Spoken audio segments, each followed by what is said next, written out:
సిఐకి లేని కాన్ఫిడెన్స్ ఉందా? వచ్చాను అనుకున్నావా? డ్యూటీలో రావాలని చెప్పి యూనిఫామ్ కూడా లేదా మీకు? దేనికి సారీ? ఏంటి పొరపాటు? గవర్నమెంటే కదా ఇస్తుండే జీతము, వైసీపీ వాళ్ళు ఏమైనా ఇచ్చారా? గవర్నమెంటే కదా ఇస్తుండే జీతము, వైసీపీ వాళ్ళు ఏమైనా ఇచ్చారా? మరి డ్యూటీ చేస్తున్నారా లేకపోతే ఏమన్నా మీకోసం అర్ధగంట నుంచి వెయిట్ చేస్తాను.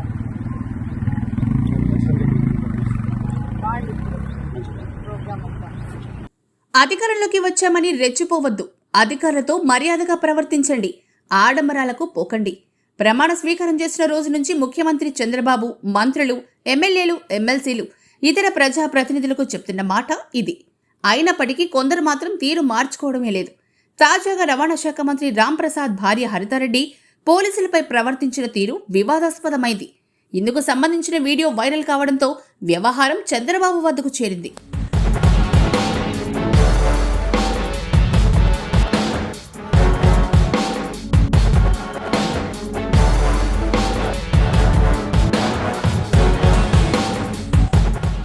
మంత్రి భార్య ప్రవర్తన గురించి తెలుసుకున్న ముఖ్యమంత్రి చంద్రబాబు తీవ్ర అసంతృప్తి వ్యక్తం చేశారు.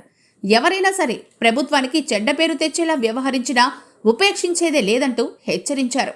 పోలీసులతో హరితారెడ్డి మాట్లాడిన విధానాన్ని తప్పుబట్టిన చంద్రబాబు మంత్రి రాంప్రసాద్తో ఫోన్లో మాట్లాడి ఈ అంశంపై వివరణ ఇవ్వాలని కోరారు. అధికారులు, ఉద్యోగుల పట్ల అందరూ గౌరవంగా ఉండాలని సూచించారు. ప్రభుత్వానికి చెడ్డ పేరు తెచ్చేలా ప్రవర్తిస్తే ఉపేక్షించబోనంటూ హెచ్చరించారు. మరోసారి ఇలాంటివి గనక జరిగితే ఊరుకునేది లేదంటూ మందలించారు. ఈ ఘటనపై విచారణ వ్యక్తం చేసిన మంత్రి రాంప్రసాద్ మరోసారి ఇలాంటి పొరపాట్లు మళ్లీ జరగకుండా చూసుకుంటానంటూ ముఖ్యమంత్రికి చెప్పారు.